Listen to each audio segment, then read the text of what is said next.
All right, Niners, Eagles. I am my coworker, Kenny Caraway, at ESPN 1320 in Sacramento. Check us out.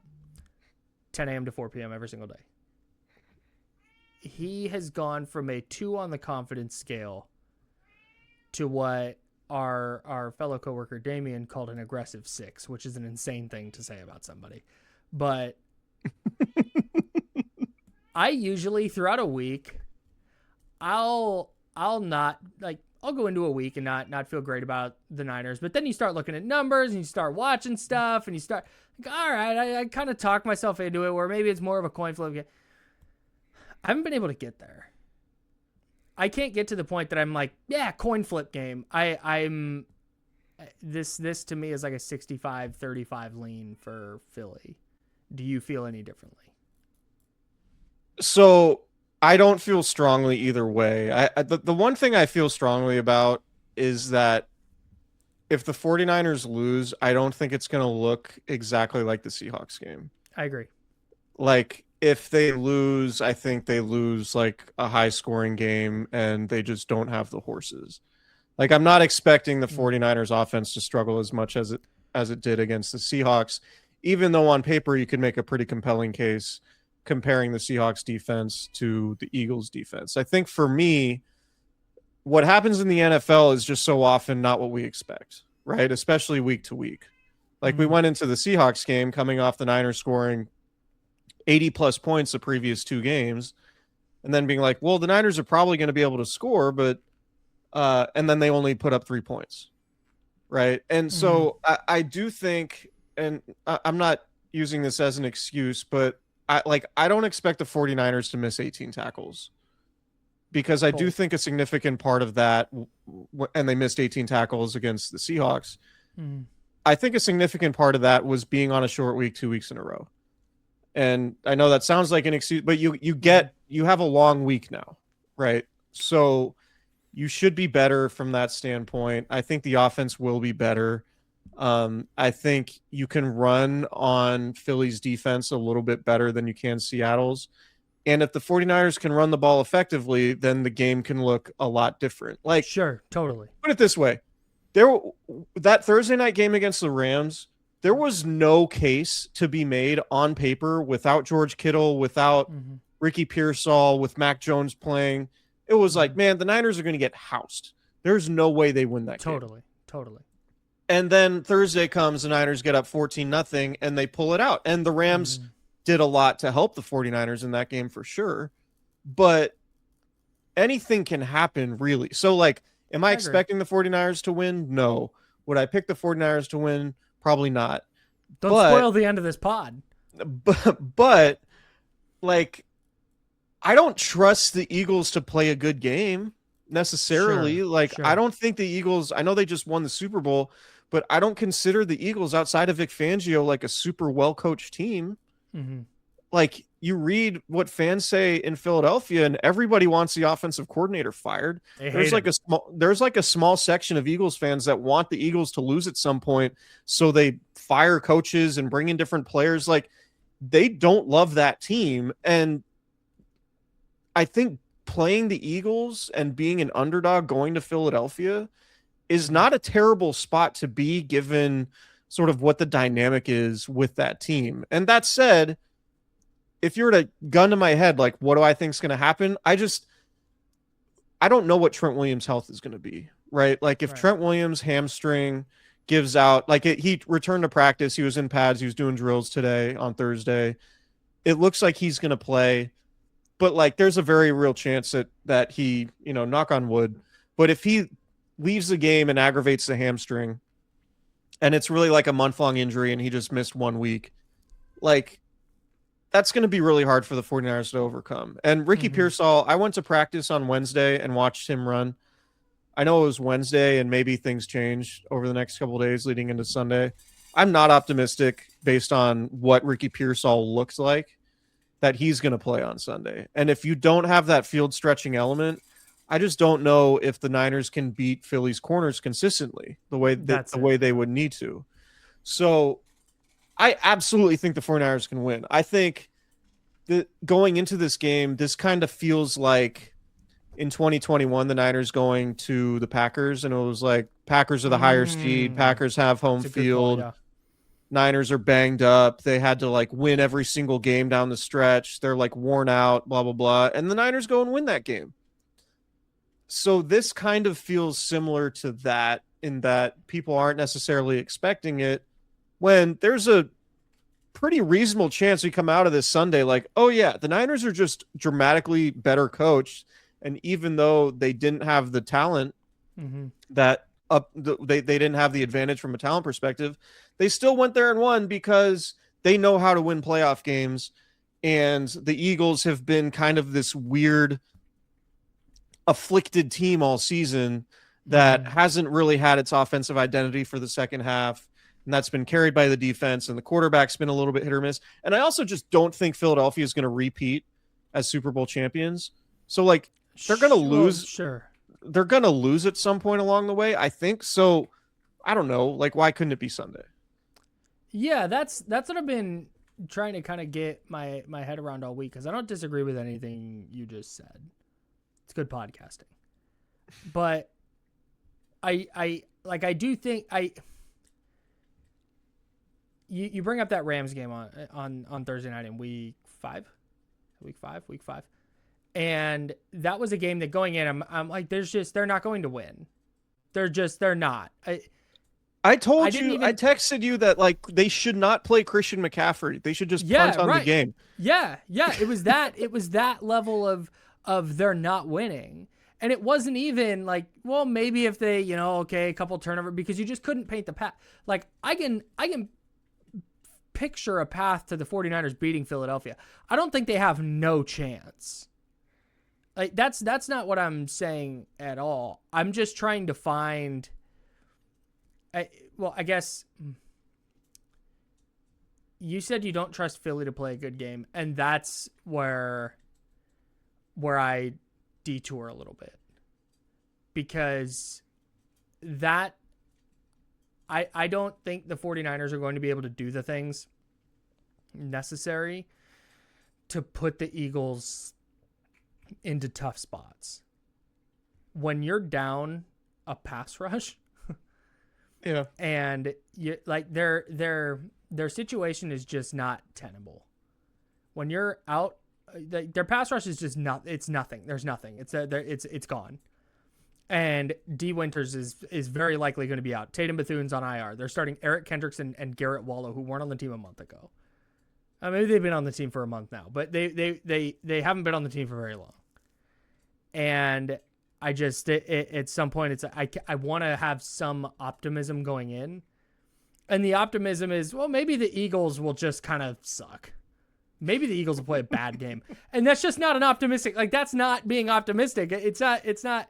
So, sure. But on the other hand, and this is what you were getting to at the end, I'm going to be optimistic now for people who are mad. Don't turn the podcast off. I don't know that there's a coaching staff in the league I would trust more in this spot than the 49ers coaching staff.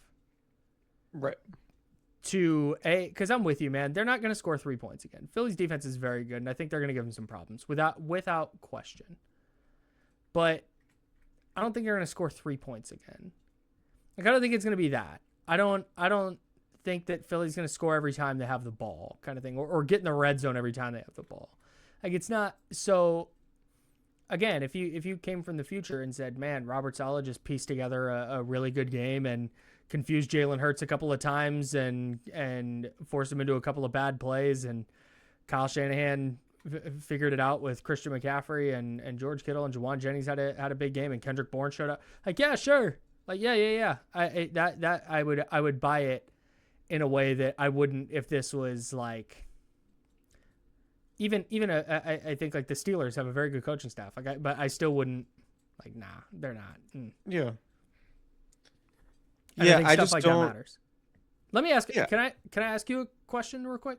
Sure. Kind of related to that. Do the 49ers have the better quarterback in this game?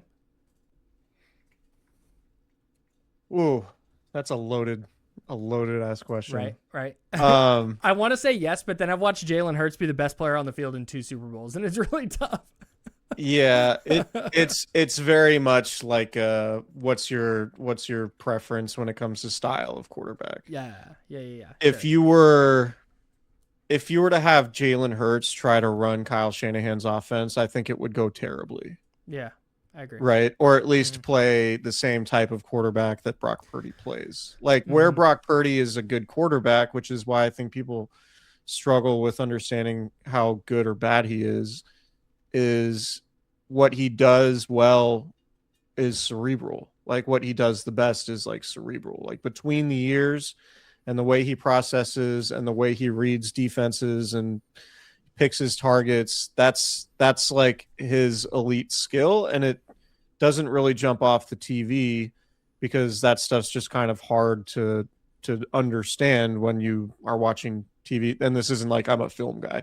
It's just like when you're watching the TV copy and you only see like the pocket, you don't really get a grasp of what he's looking at and the anticipation that he throws with. Like it's hard to see that stuff. Mm-hmm. Whereas Jalen Hurts is crazy athletic and can extend plays and can run, but Jalen Hurts isn't. Yeah, he's not like an anticipatory thrower. He's often not throwing on time. He's not as accurate as Brock. But if you're like, we need a play, like Hurts can be as good as any quarterback in the league, and he can also, do the tush push thing, which has been immensely valuable to the Eagles over the last few years. So personally, and maybe I'm just biased because we have a podcast that talks about the 49ers, but like personally, I think Brock Purdy is a better player, just like a better at playing quarterback, but Jalen Hurts' athleticism and playmaking has been good enough to get them to 2 Super Bowls and win one. Yeah. Yeah, for sure. So that's how I view it. I know that's kind of a cop-out, fence-straddling answer, but that's great. No, that helps my line of questioning a lot. Okay. Do the 49ers have the better coaching staff? Yes. No doubt. So you say no doubt they have a better coaching staff, and you can make an argument that they have a better quarterback. Yeah. In 9 games out of 10, like that wins it for you. The thing that I'm getting hung up on though, so and because man, better quarterback, better coach, like yeah, you typically ride with that. I think the 49ers defense is prohibitively undermanned. I don't want to say bad, prohibitively undermanned. And I think you saw it against the Seahawks. The 18 missed tackles were definitely an issue, but there was just no resistance really, unless it was Upton Stout making a tackle for loss. And that's the thing that I keep getting worried about is, they might just, because coaching matters, quarterback play matters. But we started talking about this on my radio show today, again on ESPN 1320 in Sacramento. We talk so much about quarterback. If Josh Allen loses this weekend, what does it mean for Josh Allen? Like, the Seahawks, if Sam Darnold can't get it done, what does it mean for, like we talk about, but it is a team sport. Not often in the context we talk about it, but it is, and in that matters. And okay, the coaching staff and stuff matters, the quarterback and stuff matters, but you still gotta have dudes make plays. Like the players make plays. And I just don't even like, they came up with a stop against the Colts on the D Winters pick 6 that kind of ended it. D Winters probably not playing. Like they're down that player now.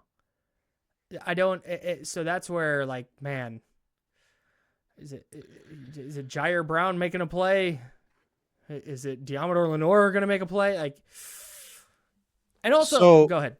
Sorry, I have another thing. I agree with everything you said, but I think if like, put it this way, if the Eagles get out to a 10-0 lead or a 14-0 lead, there's a very good chance it could be a blowout. Right, because then the Eagles just start running the ball, and the Niners' defense gets demoralized because they're undermanned, et cetera, et cetera. If it ends up being like that Thursday night game against the Rams, and the Niners score touchdowns on their first 2 drives, then there's a real chance that Philadelphia's offense puckers up in a way that like, oh, they can't run the ball because they're down by 2 scores. And then the crowd's turning on them. And then there's all this pressure in the building on Jalen Hurts to make big plays. Like that to me is the formula, right? Because like everything on paper points to Philadelphia for sure. But we know that the 49ers can put together drives early in games because of Kyle Shanahan's ability to script plays to where you could put all the pressure on the Eagles, and the Eagles are the home team, and they're this team that has this angsty fan base where a lot of the fans dislike the coaching staff and, you know, play calling and those types of things. And then all that stuff could bubble up, and this team that is like, oh, we should roll these dudes. These guys are missing Fred Warner and Nick Bosa. Like, we don't have a shot. And then when the pressure turns onto the Eagles, that's the formula, I think, for the 49ers to win the game. But on the other hand, if the Eagles get out to a 2-score lead or in the first quarter, then it might just be a blowout. You know what I mean? Like that's like the human element, the 49ers have to win the human element of it, where it's like you get out early and then you put all the pressure on the Eagles and then see what their resolve is like. Do we know where they rank in the NFL in human element? hang on. I have another thing. You say if they get out to a lead, like the home crowd might get tense. It didn't feel like that happened at SoFi Stadium though, when the Niners went up 14-0. So it's because I don't know if you're aware of this, Kyle. There are a lot of 49ers fans that go to SoFi Stadium. So it probably felt like a really joyous home atmosphere. Because there's so many 49ers fans at SoFi Stadium. There's not like a nickname for it. No, you're sitting down, right? Some people call it Levi's South because there's so many Niners fans. Yeah, crazy. All right, I have another worry. I'm trauma dumping my 49ers stuff on the pod today. Real quick, can we talk about our friends over at yeah, sorry, this is bad podcasting by me. No, it's not. We can edit this. There we go. We're sharing the screen. There we go. SGLambchops.com is the website. Go to the website. There's something else. Hopefully you're listening to this on Friday, Thursday night, Friday. Hopefully you're listening to this / watching this Friday. Set an alarm for Saturday and get to sglambchops.com because they have a new black and gray starter style jacket going up on the website on Saturday, sglambchops.com. You're going to want to cop that. It's unbelievable. I'm so fired up for it. The one caveat, if you wear an XL, don't, so I can get one first and maybe give it a few hours and then try to order yours. Yeah, check on Sunday. I just need to make sure I can get one. That's all. Yeah, check on Sunday. SGLambchops.com, promo code Candlestick20. While you're there, the fall 2025 line's still out. And of course, search Candlestick. Pick up that new jacket that's coming out on Saturday. If you want to know what it looks like, at SGLambchops on Instagram. They got a full photo up there.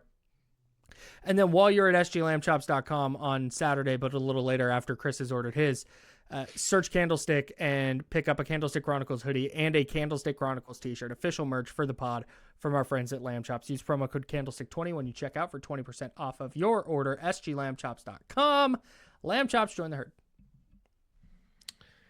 Candlestick Chronicles is also brought to you by Prize Picks. It's the holiday season, or at least it was. The best time of year for sports, bowl games, basketball matchups, playoff pushes like the 49ers. It's all happening at once. And while you and I are out here making decisions every day, what gifts to buy, what to eat, which game to watch, there's one place where it feels good to be right. That, of course, is Prize Picks. I'm going big. I'm going 6-pick flex play for Niners Eagles. I have Christian McCaffrey more than 106.5 scrimmage yards, so rushing and receiving yards more than 106.5 combined. Saquon Barkley, I'm going less than 101.5 rushing and receiving yards. I'm just fading the public here, basically.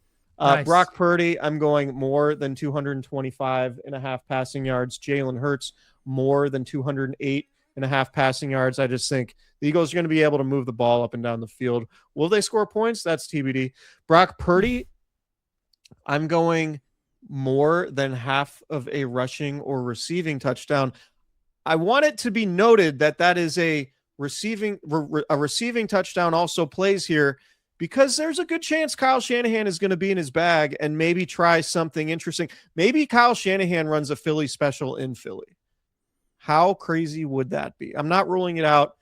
So I went, and it's a demon play, of course. We love a demon play. George Kittle, more than half of a rushing or receiving touchdown. That is a 6-pick flex play. Just a gigantic multiplier if I hit all 6. It's good to be right on Prize Picks. Of course, make sure you download the app on your smartphone. Use code Candlestick to get $50 in lineups after you play your first $5 lineup. That is code Candlestick to get $50 in lineups after you play your first $5 lineup. Prize Picks, it's good to be right. All right, I'm going to continue my 49ers trauma dump here as I try and prepare myself for Sunday. Your negativity is also making me feel better about the 49ers' chances. No offense. That's what I'm here for, man. My negativity making the world feel better. Mm-hmm. It's the story of my life. We are in agreement that the 49ers' safeties are not particularly... they don't excel at NFL football. Yes? At times, yeah. I think Malik Mustafa can fill in the running game sometimes. Jesus. Jalen Hurts this season is completing 38.5% of his throws 20-plus yards down the field for 9 touchdowns and 1 interception. Pro Football Focus has him rated at a 91. That is like a deep cerulean. And what's the other thing I want to look at? If you're into big time throws, 19 of those bitches on deep throws. And his average depth of target on those is 30.4 yards. I have I can't get this image out of my head of it's a 10-6 game and the Niners are just kind of piecing together another good defensive effort. The Eagles have kicked a couple of field goals, but man, look at that Niner defense. And then A.J. Brown for 55 yards kind of turns the game on its head. That's what I keep. That's the play I keep coming back to. And that Jalen Hurts is a very, very good deep ball thrower. That's one of his that's his bag, as the U's say. Yeah, for sure. I don't have any retort against that. God, he was 46% with 9 touchdowns and 3 interceptions last year. Yeah, that's insane, man. And our buddy Nick Wagner from ESPN, our favorite cast member, explained it one time that when you look at deep throws, it roughly translates out to like 3-point percentage. Mm-hmm. So a 38% completion rate on those is really, really good. That's like high level. 46% for a season is nuts. And that was last year. Yeah. Yeah. I think the formula for the Niners winning is just to be great offensively. Like, I think the only version or the only way the 49ers win this game is they get the version of their offense where it's like A+. Like, they're just moving the ball up and down the field. They get 35 rushing attempts. Christian McCaffrey has 30 touches, and George Kittle's able to get going and play action. You get some third downs from Juwan Jennings. Like, I don't really see a world where the 49ers win like a low scoring game, because that to me would be like, all right, the Niners offense is throttled. And if the Niners offense is throttled, I have a hard time believing that the defense is going to be able to, slow down the Eagles on their home field. Right. So I think it's just going to be what we've talked about all year. Like, their formula is just like, well, the offense was awesome and the defense just has to be good enough on a couple third downs and a couple red zone trips. And can their offense be good enough that their defense isn't on the field for 80 plays? Right. Or whatever it was. Like it's some asinine number. Right. The other side of the coin, the optimistic side of that Jalen Hurts deep ball coin, is one of the things that Robert Saleh has typically been really effective at, is limiting those big plays. And so is it something that San Francisco says, we're not going to let the deep ball, we're going to make Jalen Hurts have 15, 16 play drives where he's taking checkdowns and he's taking that throw over the middle that they're going to leave open. I think that's what they're going to try and do. And I'm interested to see how Jalen Hurts responds if that's how the Niners defense kind of plays it. And the one thing I think the 49ers defense has going for it is their best players are probably their corners.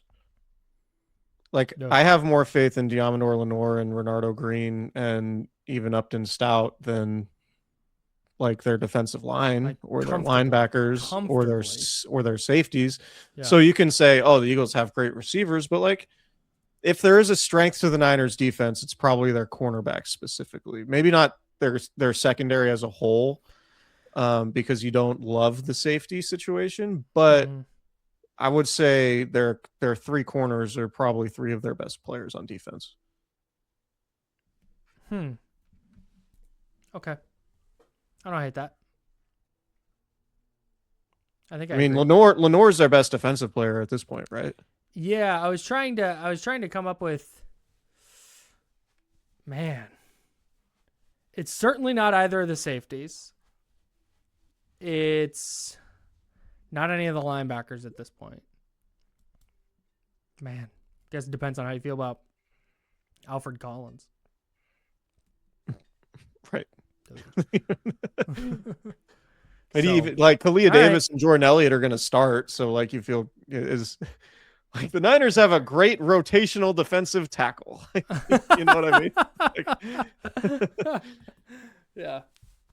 Yeah, we always go back to this and we always talk about this. And again, the 49ers could definitely win. The Eagles are a weird ass team and they might just be stuck in neutral on offense.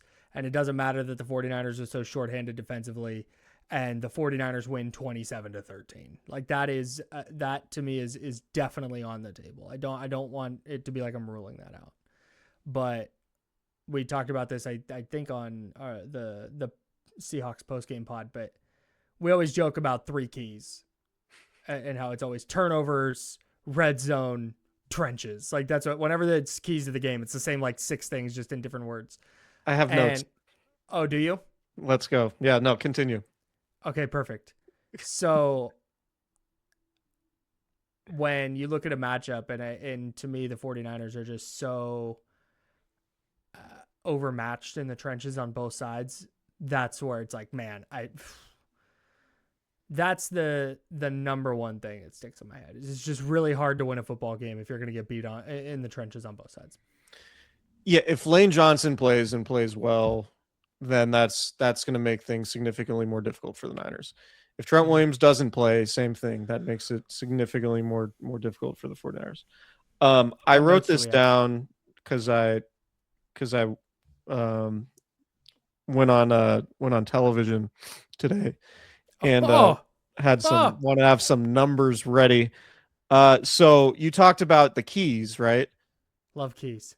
Turnovers. Florida. 49ers Francis 4-0. Scott. Sorry, okay. Go ahead. 4-0. The 49ers are 4-0 and winning the turnover battle. They're 4-5 when they lose the turnover battle.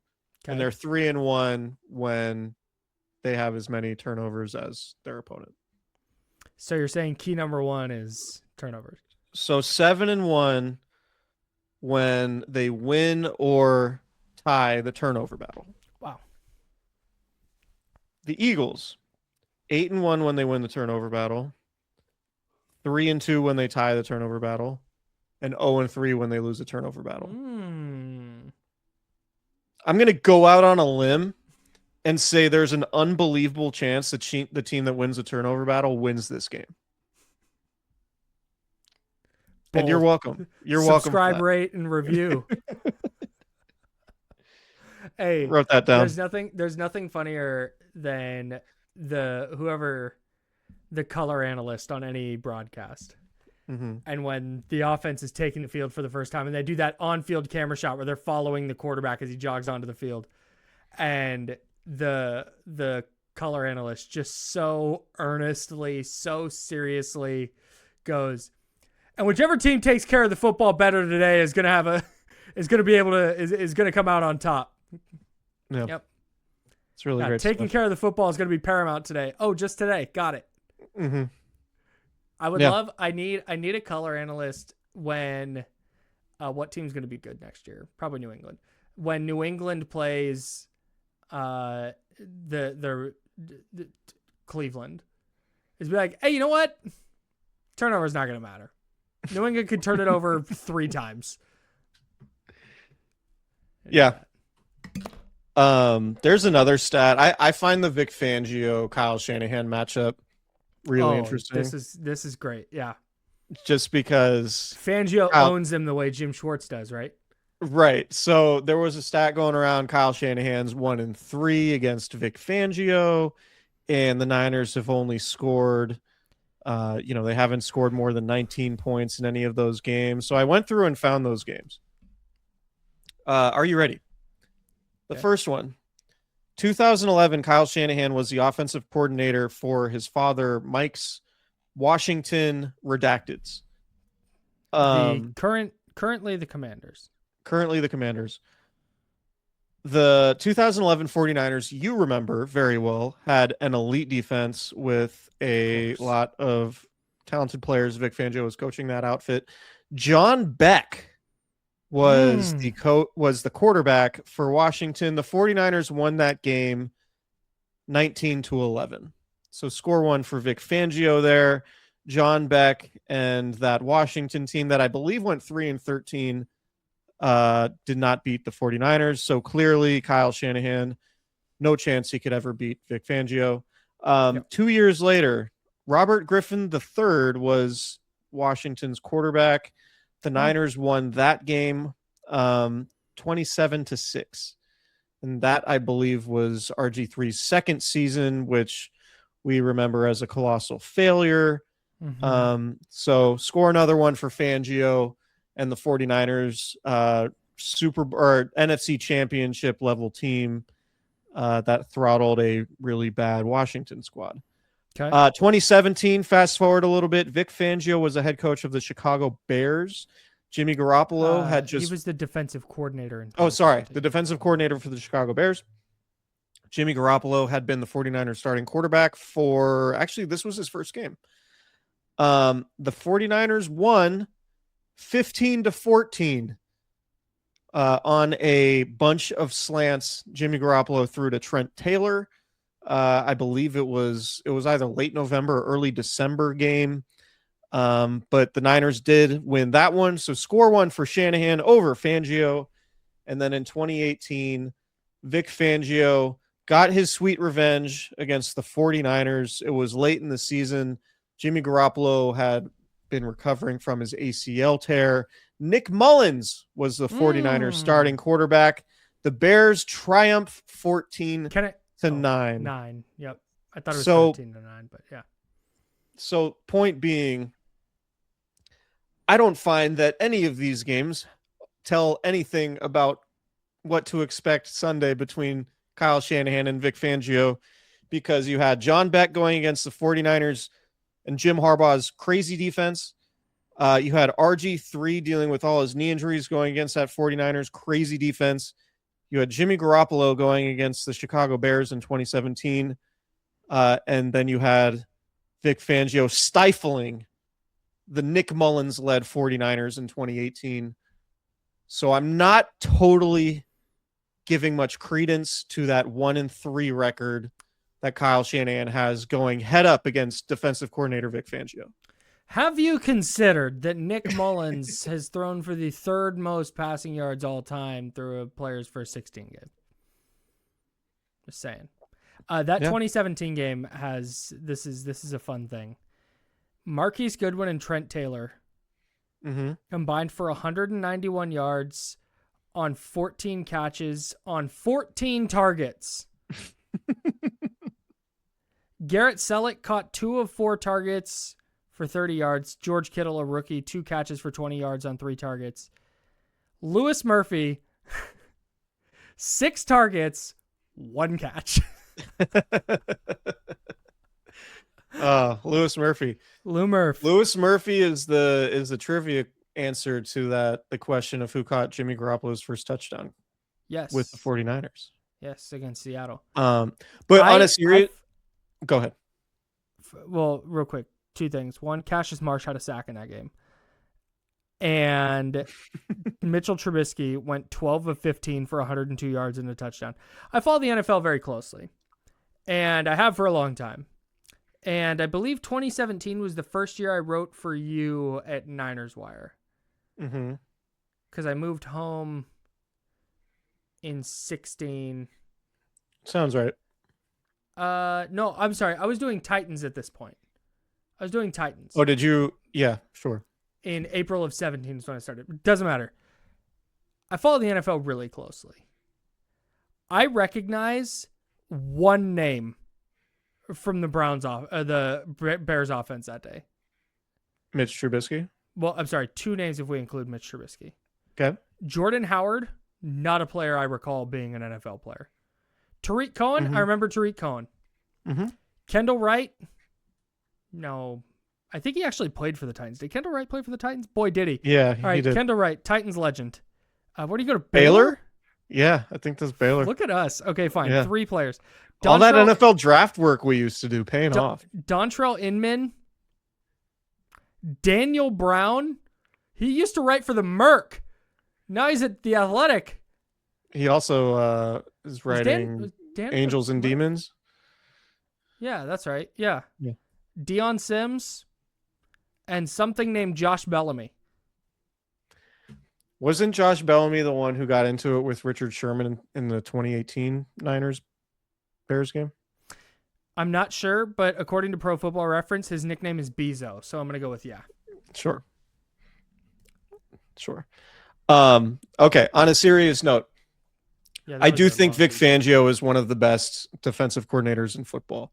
Yep. And I think what makes Sunday's game really interesting from like an X's and O's standpoint is, when you talk to, I covered the 49ers I covered the 49ers when Vic Fangio was coordinator in 13 and 14.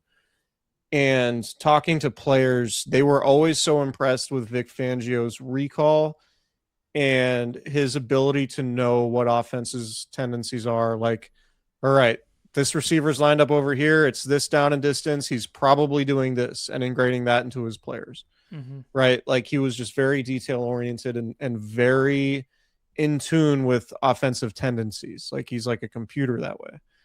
What makes it an interesting matchup with Kyle Shanahan is the fact that Shanahan tries to be tendency-less. Like he tries to do as many different things as he can from certain looks and certain sets, so you can't lock into his tendencies. So that I think is an interesting sort of dynamic between the coordinators and the guys pulling the strings.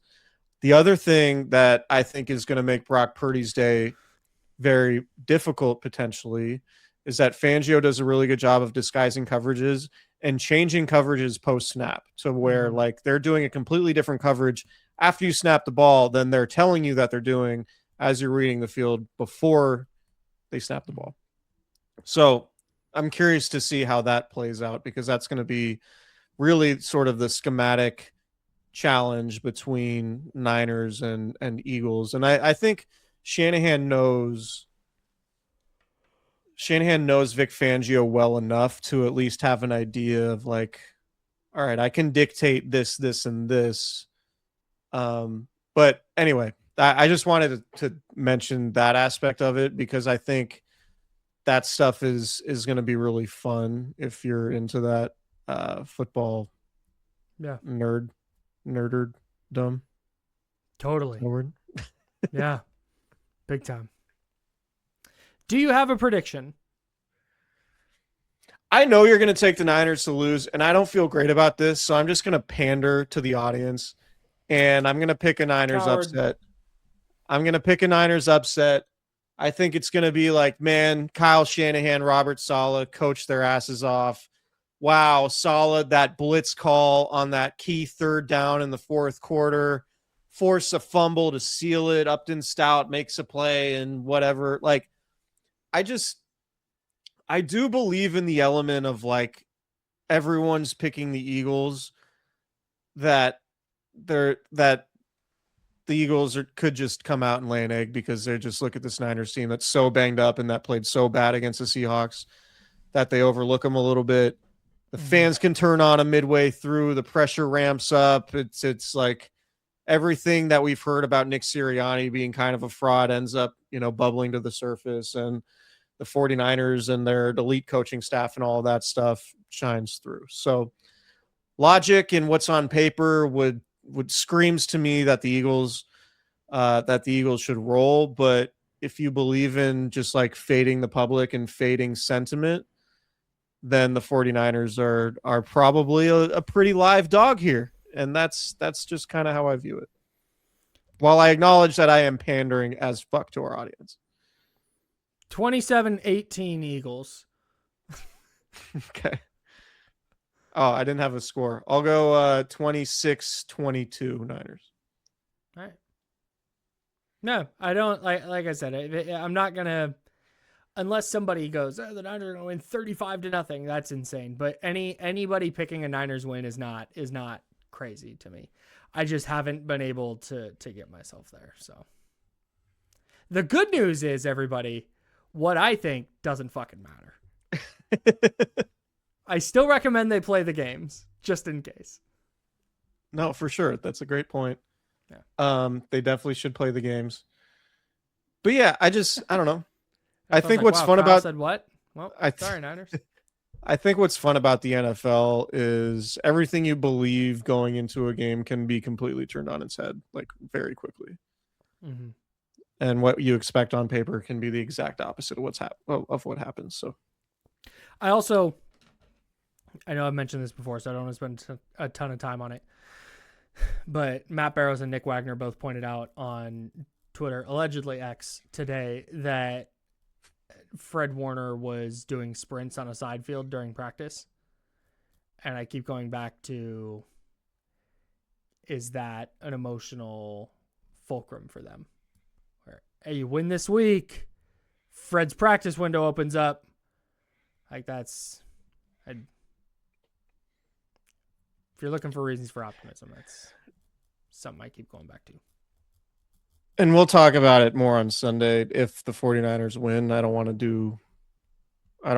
do this too much, but like, if the Bears handle business against the Packers and the Niners win, Niners can go right back to Seattle, and the Niners have won a bunch of games recently in Seattle, including week 1. I know week 18 was ugly, but Fred Warner coming back, going up to Seattle, like that would be quite the thing. So I think that would be I don't know if he'd come back for the game, but they might open his practice window. Oh, I'm willing to bet they'll open his practice window next week. If they win on Sunday. If they lose, definitely not opening his practice window. You can put that Just shut him down for the year after that. Take that to the bank. Yeah, they'll shut him down. They'll say, we'll see you in April, Fred. Yeah. All right. All right. That's all I got. Subscribe, rate, and review. Subscribe to our YouTube channel, please. Yeah. Kindly, please. That Lamb Chops jacket drop on Saturday. Make sure you get it unless you wear an XL. Maybe go to brunch or something and then go try to order it on Saturday just so I can get my greedy little mitts on one. But yeah, Prize Picks. Go to Cooperage if you're not flying to Philadelphia and you're like, hey, I'm in the North Bay, or hey, I'd like to go to the North Bay. Where's a good place to watch the game? Cooperage Brewing, Ross Street, downtown Santa Rosa, a phenomenal spot. Say what's up to Kurt. Say what's up to Amanda. Order some Candlestick Chronicles Hazy IPA because not only is it delicious, but the cans are awesome. Actually, you can't. If you drink it there, you need to drink it on tap. But you can get cans to go. So do that. Call it Can So Sick Chronicles. Oh, nice, dude. That's really great stuff by you. So shout out to them, and we'll talk to you guys soon. We'll do a live show Sunday evening. So keep it locked for that live show on YouTube. It is the place to get our live shows before they hit the YouTube or the podcast algorithm. And we'll talk to you guys later.